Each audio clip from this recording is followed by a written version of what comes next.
ఇక సిద్దిపేట జిల్లాలోని పలు మార్కెట్ యార్డులు, ఐకేపీ సెంటర్లలో తడిసిన ధాన్యాన్ని కలెక్టర్ పరిశీలించారు. జిల్లా వ్యాప్తంగా 4 లక్షల మెట్రిక్ టన్నుల ధాన్యం కొనుగోలు చేయడానికి ఏర్పాటు చేశామని కలెక్టర్ తెలిపారు. ఇప్పటివరకు 3 లక్షల మెట్రిక్ టన్నుల ధాన్యం కొనుగోలు చేశామని, మరో 1 లక్ష మెట్రిక్ టన్నుల ధాన్యం కొనుగోలు చేయాల్సిందన్నారు. నిన్న రాత్రి కురిసిన అకాల వర్షానికి ధాన్యం తడిసిపోయిందని, తడిసిన ధాన్యం కొనుగోలు చేస్తామని హామీ ఇచ్చారు. రైతులు అధైర్యపడొద్దని, ప్రభుత్వానికి సహకరించాలని కలెక్టర్ హైమావతి కోరారు. అందరికి కూడా విజ్ఞప్తి అండి.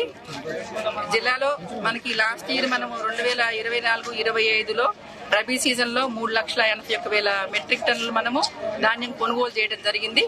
ఈ సంవత్సరం కూడా మనము అంతే 4 లక్షల మెట్రిక్ టన్నులు కొంచెం కొనుగోలు చేయడానికి అన్ని కూడా ఏర్పాటు చేయడం జరిగింది.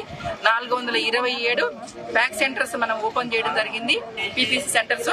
దీనిలో భాగంగానే ఇప్పటి వరకు దాదాపుగా మనం 3 లక్షల మెట్రిక్ టన్నులు ఆల్రెడీ పర్చేజ్ చేస్తున్నాము. ఇంకొక 1 లక్ష మెట్రిక్ టన్ ధాన్యాల పర్చేజ్ చేయాల్సి ఉంది. అయితే రాత్రి అనుకోకుండా అకాల వర్షము, మనకి థండర్ స్ట్రోమ్స్ ఇవన్నీ రావడం వల్ల కొంతమంది ధాన్యం తడవడం జరిగింది. ఈ తడిసిన ధాన్యాన్ని కూడా మేము అంతా డేటా తీసుకుంటున్నామండి. అన్ని రైస్ మిల్లులకు కూడా, బాయిల్ రైస్ మిల్లు కూడా అలర్ట్ చేసి పంపించడం జరుగుతుంది.